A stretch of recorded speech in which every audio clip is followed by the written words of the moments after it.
Good morning. Thanks for being here. I'm Stephen Romo. And I'm Zincle Simwan, Washington. Joe and Savannah are off this morning. Right now on Morning News Now, royal remembrance, a massive crowd united in grief following the death of Queen Elizabeth. This morning, tens of thousands of mourners waiting up to 12 hours in a miles-long line to pay their respects to the Queen in person ahead of a state funeral on Monday. This is King Charles travels to Wales for the first time since taking the throne. We have team coverage with the latest. Unexpected arrival, confusion, and controversy in a New England resort community. This morning, Florida's governor taking responsibility for sending 2 planes filled with dozens of migrants to Martha's Vineyard.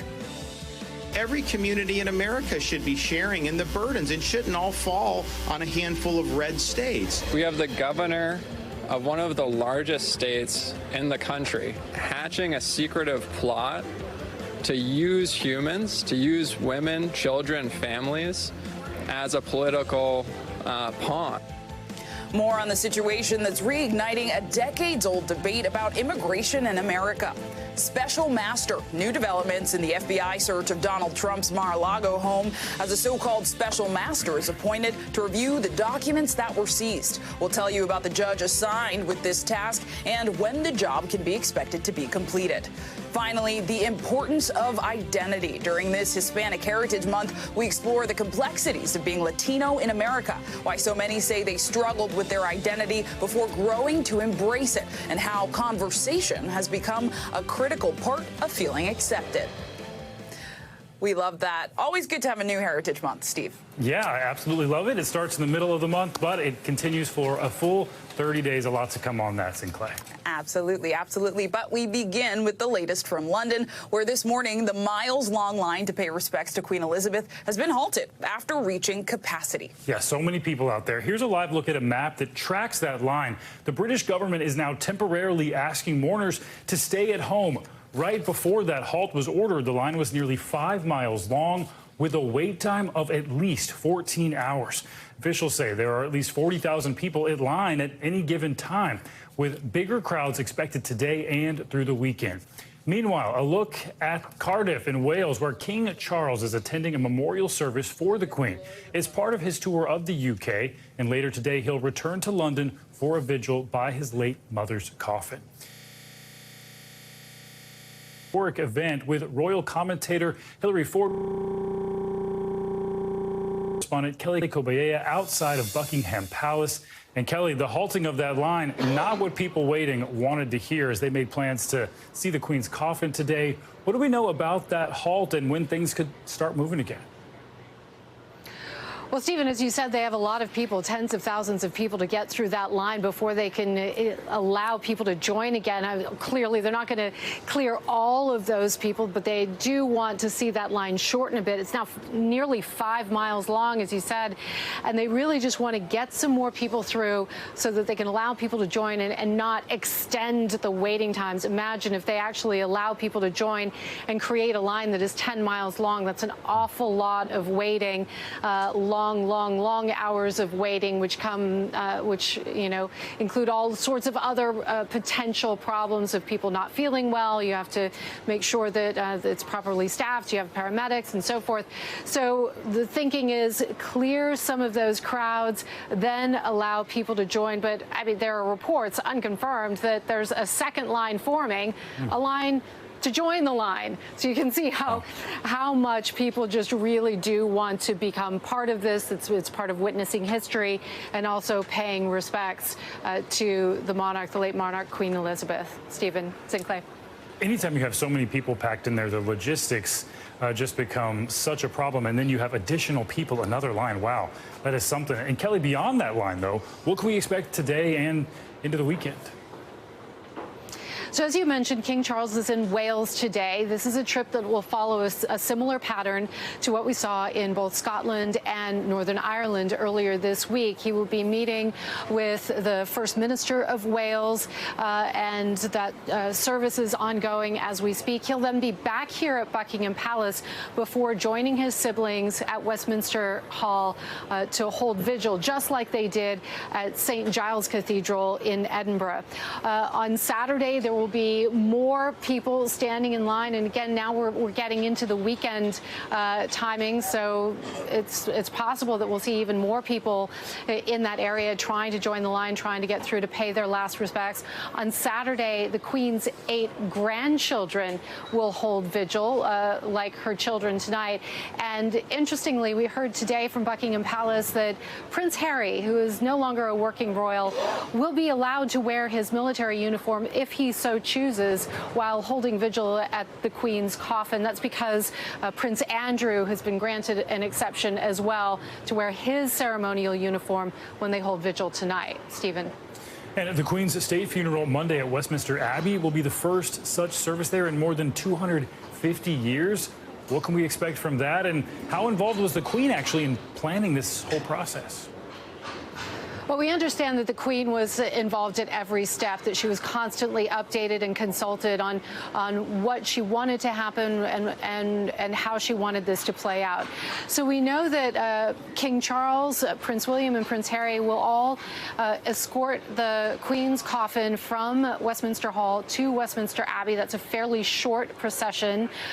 There will then be the state funeral. It'll last about an hour. Some 2,000 people are expected to attend, dignitaries, heads of state, as well as charity workers, a lot of folks that were involved in charities that the Queen supported, and healthcare workers who were involved in the pandemic, in helping with the COVID pandemic over the past 2 years. Once that service ends, there will be another procession, a much larger one, we understand, than what we saw on Wednesday. The members of the royal family will be involved, along with healthcare workers and lots of members of the military, and that will escort the Queen's coffin from Westminster Abbey past Buckingham Palace and then up to Wellington Arch, which is just at the corner of Green Park and Hyde Park, for those of you familiar with London. And then at that point, the Queen's coffin will be put into a hearse. She'll be taken to Windsor Castle, and the final service will happen at St. George's Chapel at Windsor Castle. Stephen. I still can't get over that potential line to join the line. Such an outpouring. Kelly Kobayea, thank you so much. Now let's bring in Hillary Fordwich, a global business analyst and royal commentator. It's good to see you, Hillary. So King Charles is visiting Wales for the first time as king today alongside the Queen Consort. And before Charles became king, he was actually the longest-serving Prince of Wales in history. He got that title when he was 9. So I know he's passionate about the country. What can we expect from him today?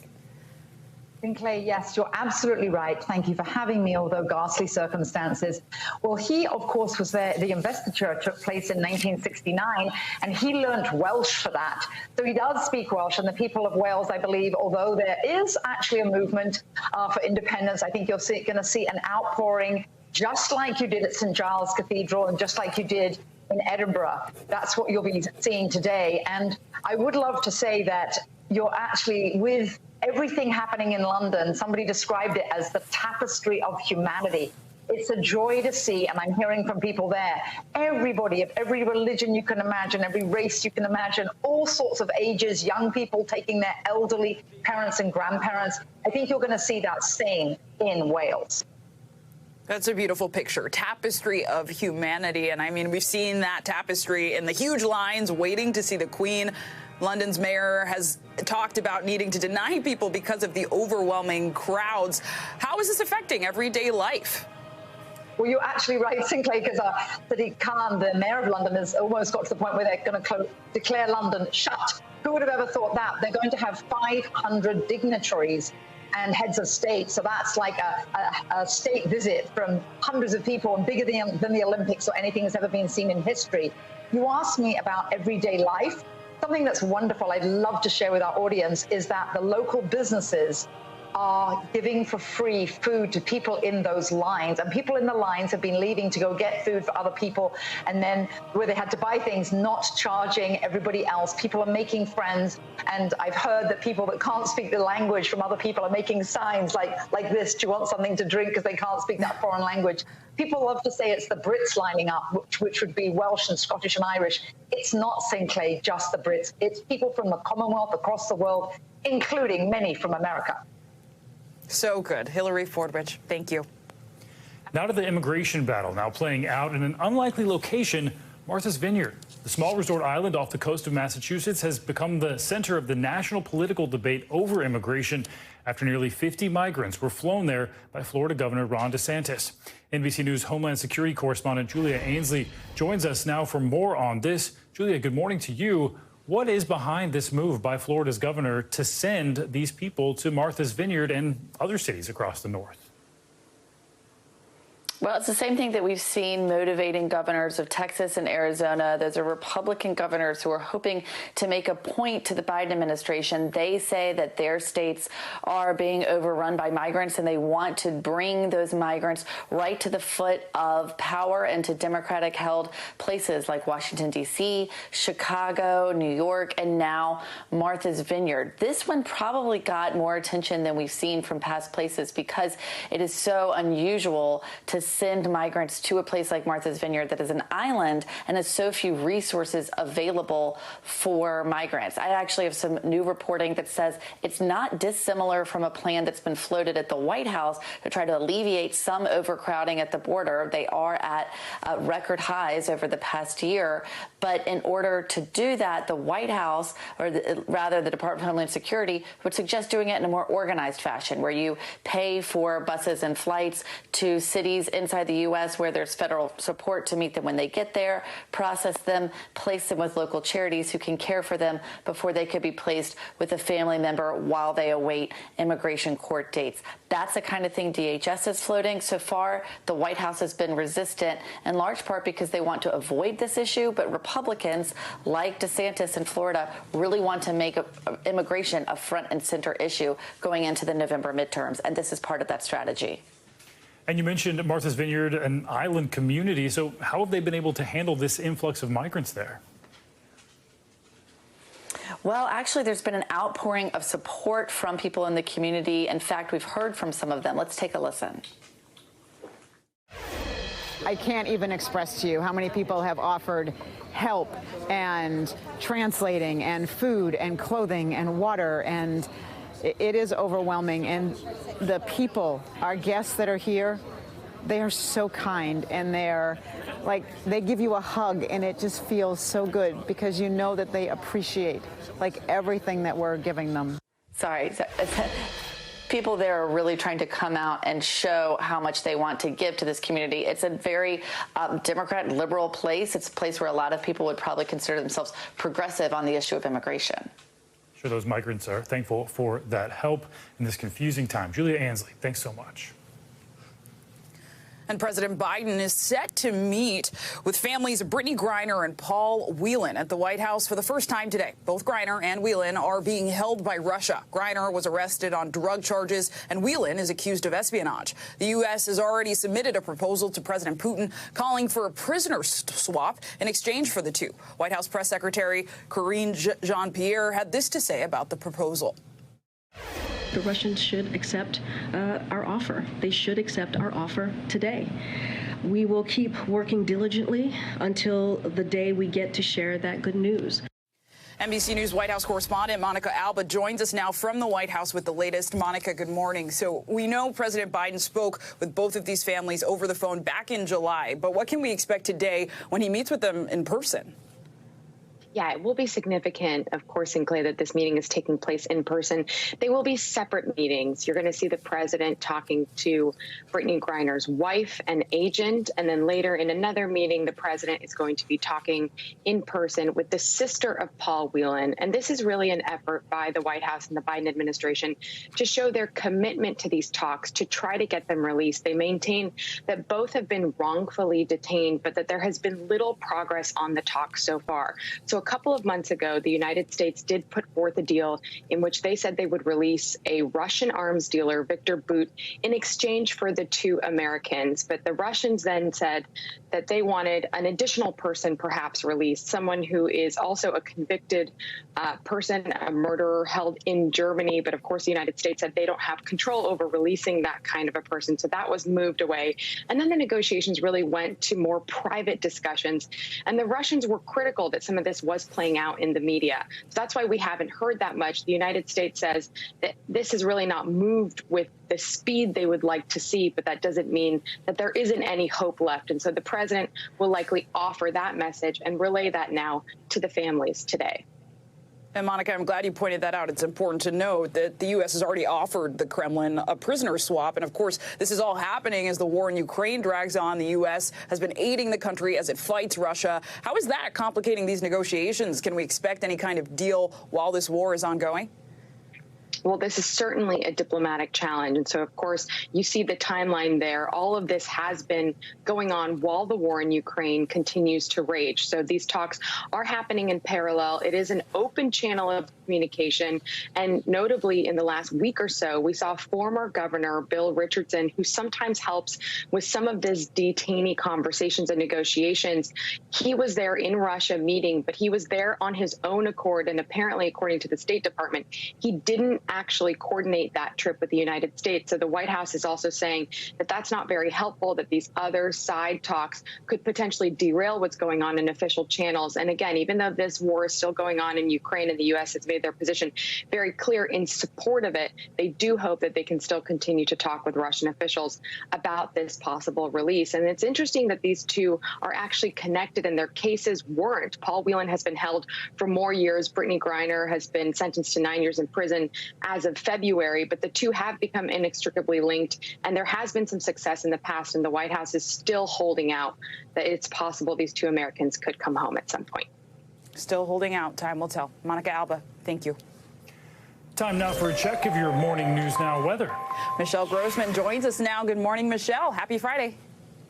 Good morning to you both. Happy Friday. And we continue to track Tropical Storm Fiona. We're going to track Fiona for at least the next 7 to 10 days. The latest on Fiona the stats came out at 5 o'clock. So the next big one comes out at 11 o'clock. We're looking at 265 miles east-southeast of the Leeward Islands. It's seeing winds at 50 miles per hour, and it's moving west at 15 miles per hour. So as far as the impacts today, we're going to see tropical storm conditions in the northern Leeward Islands today, and then tomorrow into Puerto Rico and also the Virgin Islands. So we do have a tropical storm warning. That's in orange for the Leeward Islands, and your tropical storm watch in yellow for Puerto Rico and also the Virgin Islands. So as we track Fiona, we're going to see it moving off to the west through the Caribbean over the next several days. Today impacting the Leeward Islands, tomorrow Puerto Rico, and then Sunday into Monday, portions of the Dominican Republic. And we're looking at really heavy rainfall. That's going to be the big takeaway from Fiona. Rainfall and also winds gusting to 60 miles per hour. But we could see locally heavy rain, 7 to 10 inches possible in portions of Puerto Rico, but Dominican Republic could see rainfall up to 15 inches. That's going to cause a lot of problems. We could see life-threatening mudslides, so we're going to continue to watch that. Elsewhere, we're looking at really warm conditions. Humid 2 in the southern plains, 92 in Oklahoma City today, 92 in Dallas. And it's wet. You're going to need the umbrellas in portions of the upper Midwest and also Florida. Rounds of showers and storms will develop once again in Florida. So talking about the heat, we do have that jet stream lifted so high to the north. So we're looking at temperatures once again well above normal for this time of year. 94 today in Dodge City. That's 12 degrees above normal. 84 in Chicago, 85 in Cincinnati. This heat does move off to the east tomorrow. Then it moves off to the further to the east over the weekend. So we're looking at Chicago 87 tomorrow, 14 degrees above normal, 95 in Wichita, 93 in Oklahoma City, 90 in Memphis, and then by Sunday we'll see that heat into the D.C. area, 90 degrees on Monday, 89 on Tuesday. New York City, you're going to heat it up too. By Monday, 87 degrees. Tuesday, back down to 83. So that heat and humidity will spark some showers and storms. Some could be strong to severe in the Central Plains. We're looking at the chance for winds gusting to 60 miles per hour. Could see some hail. We do have a low tornado risk, but it's not zero, so we do need to watch that as we go throughout the day. Where you see the yellow, that is the likeliest spot for severe weather. In terms of those Florida storms, it's sort of the rinse and repeat that we've seen the past few days. We have a stationary front, a sea breeze. That's going to cause a chance of some heavy showers with some heavy downpours. Back to you guys. All right, Michelle, thanks so much. Sure. And now to a major new development this morning on the ongoing water crisis in Jackson, Mississippi. It's taken more than 40 days, but a boil water advisory has finally been lifted there. Weather and consistent issues at a failing water plant led to people having no access to clean water for weeks. The governor says the water is now safe to drink, but some still remain skeptical. After nearly 7 weeks, a much-anticipated announcement. We have restored clean water to the city of Jackson. Governor Reeves lifting the boil water advisory and saying testing will continue. It's very important that we set expectations up front. While we have restored water quality, this system is still imperfect. This comes 2 weeks after deadly storms and flash flooding left Jackson without running water. The water pressure eventually returned, but was unsafe to drink. Where nearly a quarter of residents live in poverty and over 80% of the city's population is black. And even after today, 55-year-old Deborah Bell is skeptical. So even when Jackson officials say the boil water advisory is done, will you drink it? Nope. Would you? Bell says she hasn't drank Jackson's water for 15 years. The water used to be brown looking, like my skin. It's not new. That water been filtered. And the governor says problems found in a 2020 EPA investigation, including inoperable equipment and inadequate staffing, remain. Historian Dr. Robert Luckett saying there's an infrastructure crisis fueled by desegregation. What you see happen immediately in Mississippi is massive and immediate white flight out of the city of Jackson. And as they leave the city, so too does their support for the infrastructure of the city and the water system. And residents are now challenging their leaders to do more. Do you feel local officials or even state officials have failed residents of Jackson? I'm really all about looking forward. Republican Senator Roger Wicker says the water crisis is a long-term problem that deserves more federal funding. Solutions to the long-term problems in Jackson and other cities ought to be part of this supplemental request. Though the water has now returned, Deborah remains skeptical that it will last. What part hurts for you when it comes to this water crisis? The people that might have died from it, the kids. It might affect your unborn child. Why they can't do nothing for the people that's here? And it's important to note that earlier this week, the EPA's Inspector General announced a new inquiry into the city's water system, and that investigation is ongoing. Important coverage there, Zinclay. Thank you for that. And coming up on Morning News Now, new developments following the FBI search of Donald Trump's Mar-a-Lago estate. What we know about the judge just appointed as special master to review the documents agents seized from the former president's home. Plus, lawmakers pressing pause on a vote to codify same-sex marriage. More on that surprise announcement from the Senate after the break.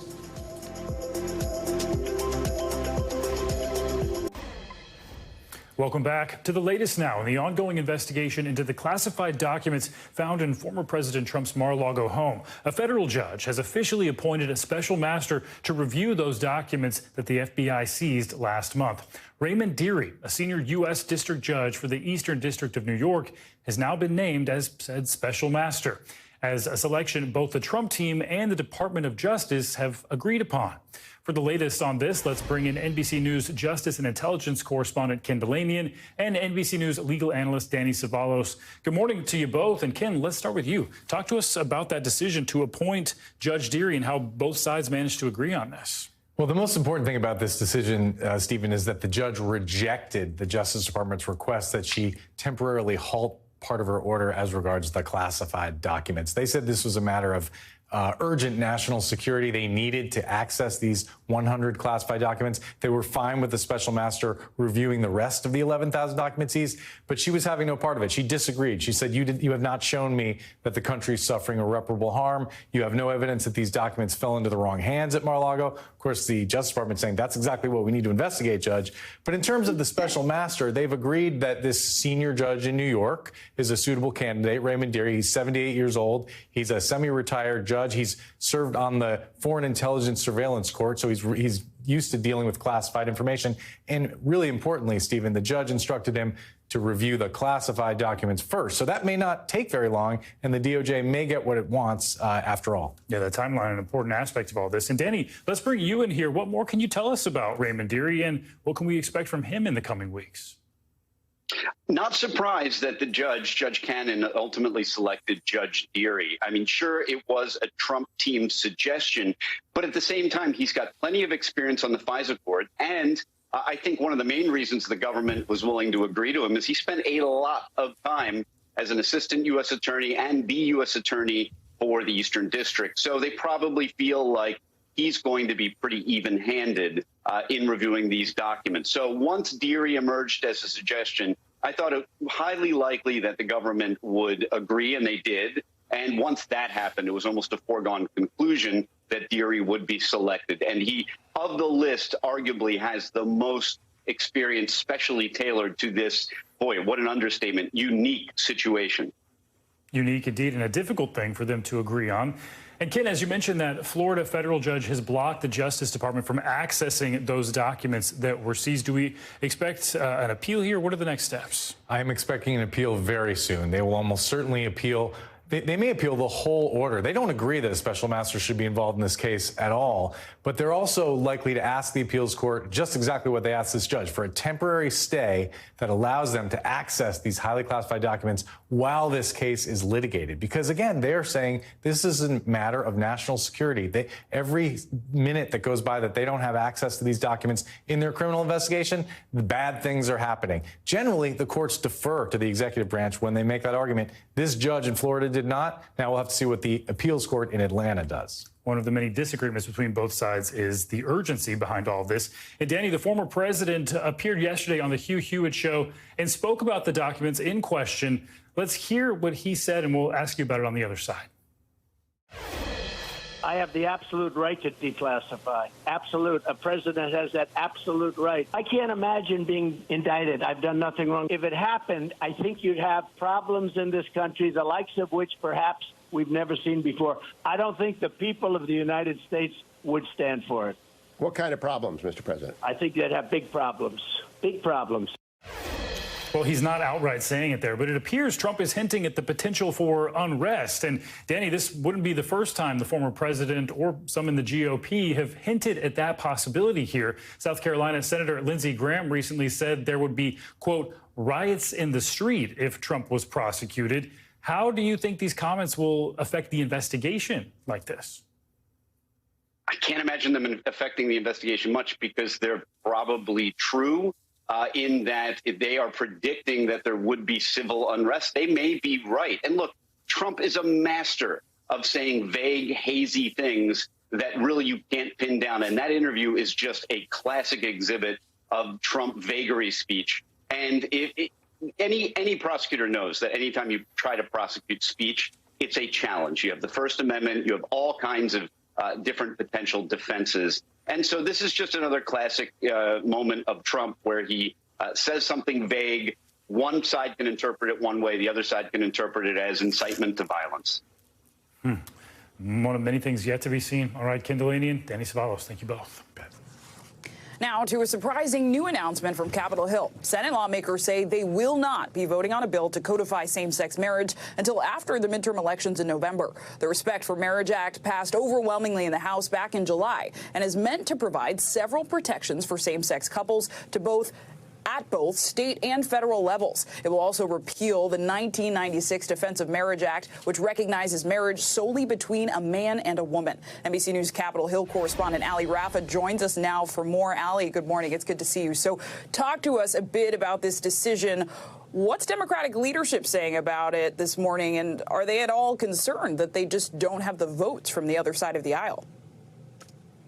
Yeah, good morning, Zincle. Well, you know, Democrats knew that they needed 10 Republican yes votes with them in supporting this to get this across the finish line. And all week, really, our Capitol Hill team has been trying to count to 10, trying to find those 10 Republican senators that would vote with all Senate Democrats in supporting this. And that number yesterday looked really disappointing, no matter how well the senators said bipartisan negotiations were going. So this delay until after the midterms for this vote wasn't too surprising. We had heard Republicans hinting at it all week because, after all, the midterms are less than 2 months away. Control of the Senate is at stake, and that left Republicans a little skittish on really where to vote on this issue.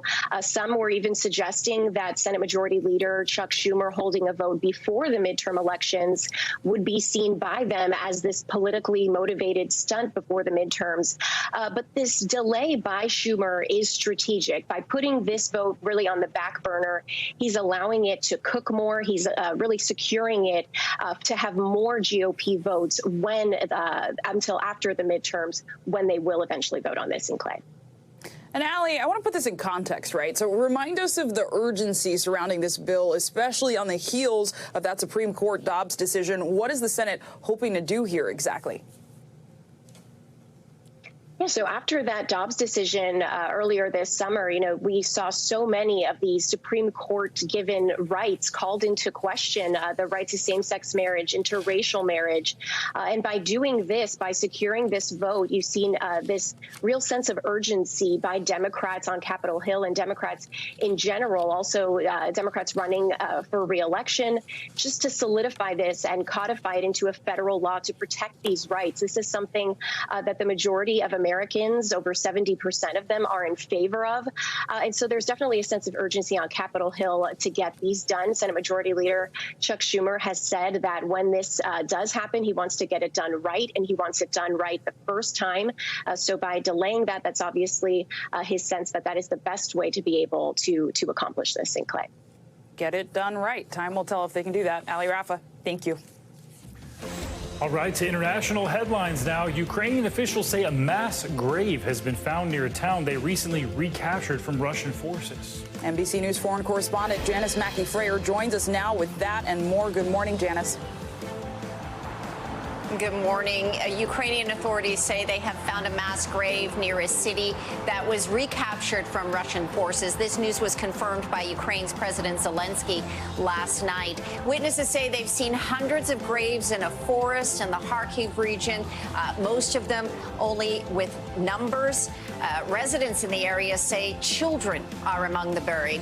Investigators are now using metal detectors to scan for any hidden explosives.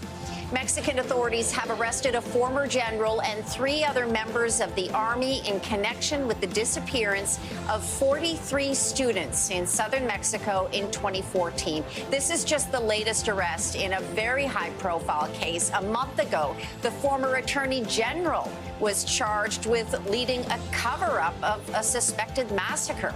The night the students disappeared, they were commandeering buses to attend a demonstration. Little is known about what happened. The remains of only 3 students have ever been identified.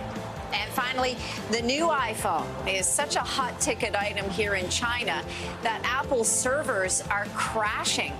The iPhone 14 Pro and Pro Max are being launched here today. Over 2 million pre-orders in the first 24 hours. Apple sort of expected it, though, because the same thing happened when they launched the iPhone 13 here. But because this surge in sales, people are going to have to wait that much longer to actually get the phone. Because demand is so high, the wait is now 7 weeks. So there might be an iPhone 15 by the time they get it. Oh, man. 7 weeks. I love that they said we expected this. We knew this would happen. That's a nice flex. Yeah, we were certain about this. That makes total sense. All right, Janice, thank you so much for that. And coming up, embracing identity in the Hispanic community. Latino, Latina, Latine, Latinx has become a more visible conversation. Certainly has. When we come back here on Morning News Now, Latinos weigh in on the struggles they face here in America, plus how the definition of being Latino has changed dramatically over the years.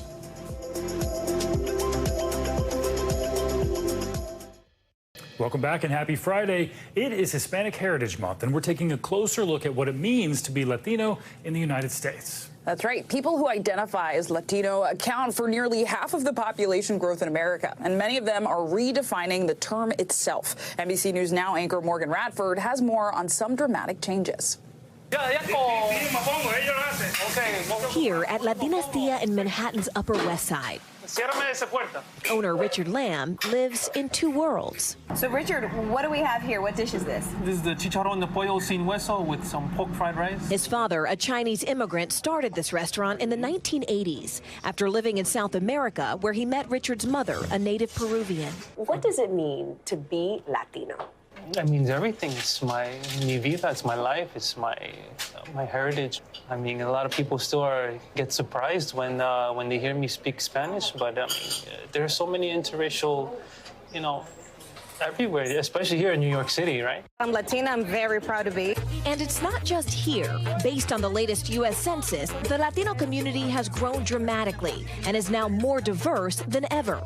Nationwide, the number of Hispanics or Latinos reporting more than one race has skyrocketed in the last 10 years, from 3 million to over 20 million, while the number who identify as only white has dropped by nearly half. For journalist and writer Janelle Martinez, whose work focuses on culture and identity, it's a change she's seen firsthand. Over the last 10, even 5 years, I think there's been a greater conversation around the terminology that we use. So Latino, Latina, Latine, Latinx has become a more visible conversation. People are pushing back and really honing in on what do we mean when we are using these terms.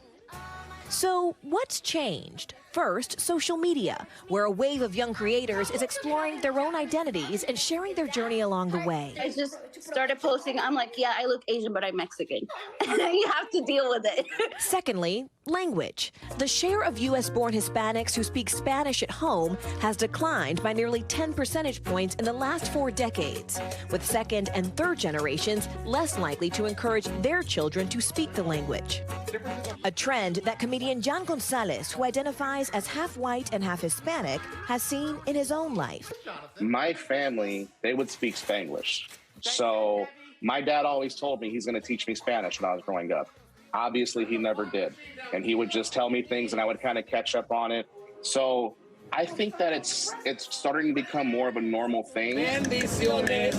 But whether it's Latino, Hispanic, or Latinx, the flavor of the culture is reaching everyone. This is the chicken. The chicken has to die for. It shouldn't be surprising to anyone anymore. Everyone is interracial. Everyone's mixed. It's time people caught on, huh? It's been time people caught on that. Our thanks to Morgan Radford for that report. And Latinos currently account for 20% of the total U.S. population, and that number is expected to grow in the next 10 years. Well, coming up, some troubling accusations against a Texas doctor following the death of one of his colleagues. When we come back, what investigators are saying about a connection between that death on Morning News Now. Welcome back. In Texas today, a doctor is expected to appear in federal court after he was arrested for accusations of tampering with IV bags at a surgical center. Investigators say one of his co-workers died due to his actions, and now the case is in the hands of federal prosecutors. NBC News correspondent Nayela Charles has the details. A Texas doctor with a history of medical board reviews now arrested for allegedly tampering with IV bags, resulting in the death of his colleague. Officials say anesthesiologist Dr. Reynaldo Ortiz Jr. was arrested Wednesday on federal charges of tampering with a consumer product causing death and intentional drug adulteration. According to the criminal complaint, in June, Dr. Ortiz's co-worker experienced a medical emergency and died after treating herself for dehydration at home with an IV bag. The autopsy says a lethal dose of a nerve-blocking agent caused her death. There is never any time at all ever that you would ever use bupivacaine and put it in someone's blood vessels. Her family confirming it was Dr. Melanie Casper from Baylor Scott and White Health in North Dallas. But she isn't the only alleged victim, the complaint indicating there may be at least 12. The complaint pointing to surveillance video that they allege shows Ortiz placing suspected tampered IV bags into a warmer. This is so scary and shocking to all of my clients. It's hard to imagine.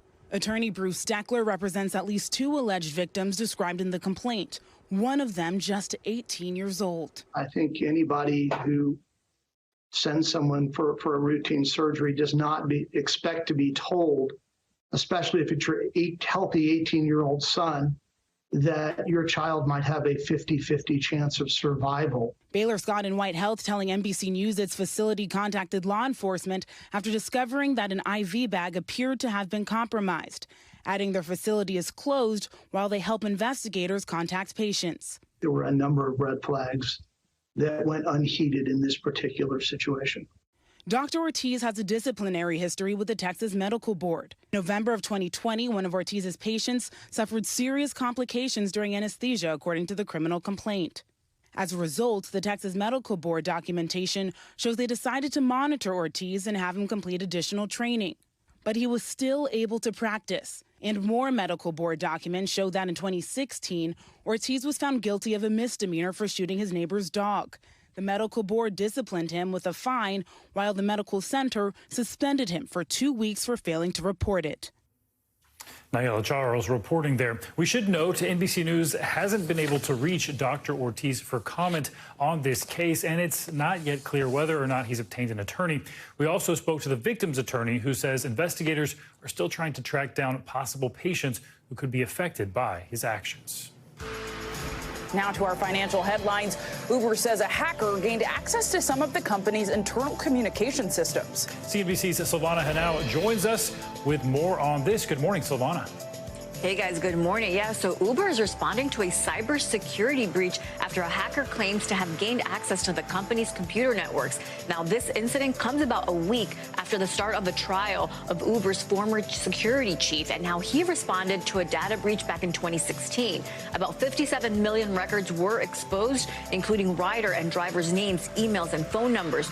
Uber didn't disclose that breach until a year later. Gap confirms it's ending its partnership with Kanye West. That's according to a memo seen by the Wall Street Journal. West formally notified Gap yesterday he was terminating the deal, which they announced in 2020, with plans to develop a line of clothing under the Yeezy Gap brand. Speaking to CNBC, West says Gap allegedly copied his designs and cut him out of the creative process. He's also been critical of a similar deal with Adidas. Gap says it's still planning to release upcoming Yeezy Gap items that are in the works. And TikTok has launched a new feature that's very similar to Be Real. That's this buzzy social media app that's been gaining popularity. Be Real invites users to take a front and back camera photo at a random time each day, designed to capture a more authentic look at what we're doing all day. TikTok's feature, called TikTok Now, notifies users to do the same thing. Unlike Be Real, it does come with some built-in privacy tools, and you must be 18 to share your TikTok Now post on the Explore feed, guys. I don't use TikTok, so I'm not, I don't know how this is going to work. I was kind of thinking, I feel like news in a way is like Be Real. Like, you know, I can see what you're doing, you can see what I'm doing. Yeah, I don't need that app. I've got enough. I've got enough going on. Thanks, though. Same. My storage is full of apps. There you go. All right. Silvana, thank you. Silvana, thanks. You got it. And coming up, another tennis legend hanging up the racket. That's right. Just weeks after Serena called it quits, Roger Federer says he's getting ready to play his final match. More on his retirement, plus what it all means for the future of the sport.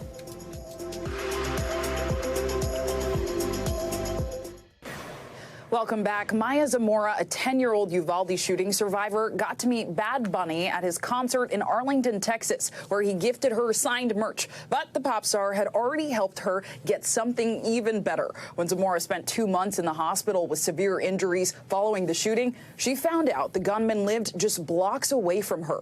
Upon learning this, the Correa Family Foundation, along with Bad Bunny and others, got together to buy Zamora and her family a new home. The foundation, who named her their Hero of the Month, stated the donation will be, quote, an opportunity for Maya and her family to rebuild their lives, make new memories, and look towards a bright future. NBC News has reached out to Bad Bunny and the foundation for comment. Oh, so much help for that community that's still suffering right now. Absolutely. And we end this hour with that announcement that shocked the sports world. Longtime tennis star Roger Federer saying his final competition will be at the Laver Cup in London next week.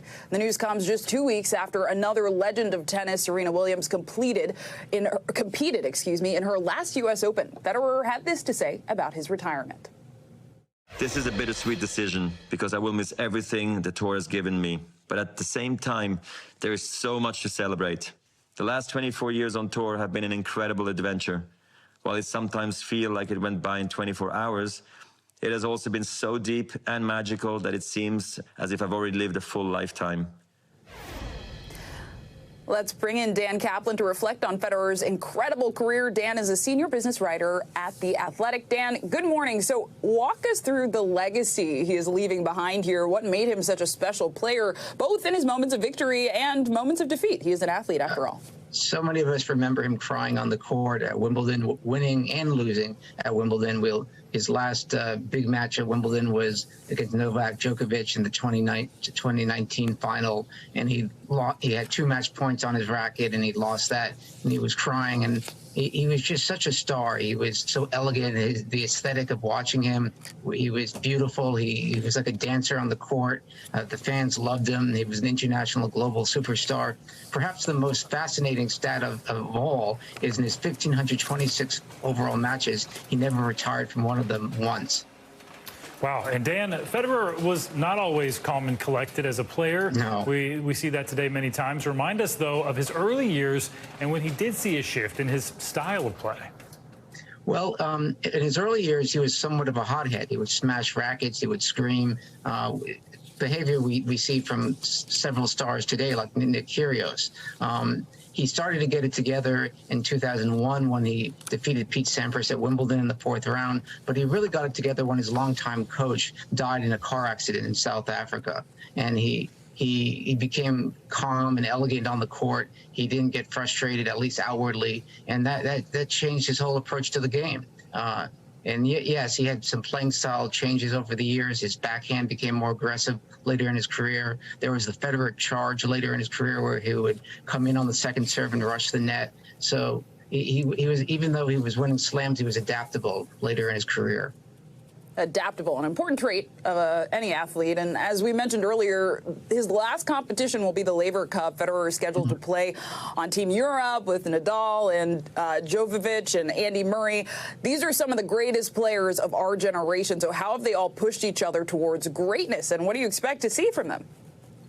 Well, the Laver Cup is an exhibition. It's the players do take it seriously. Federer, by the way, owns part of the Laver Cup. It's his partial creation with his agent Tony Godsick. Look, there'll be a lot of emotion in London. It's the last time we'll see Federer on a court, at least in a semi-competitive situation like this. I'm sure there'll be a lot of honors, awards given, but I'm looking forward to it. It'll be something to see. What a time to be a tennis fan. Dan Kaplan, thank you. Thanks for watching our YouTube channel. Follow today's top stories and breaking news by downloading the NBC News app.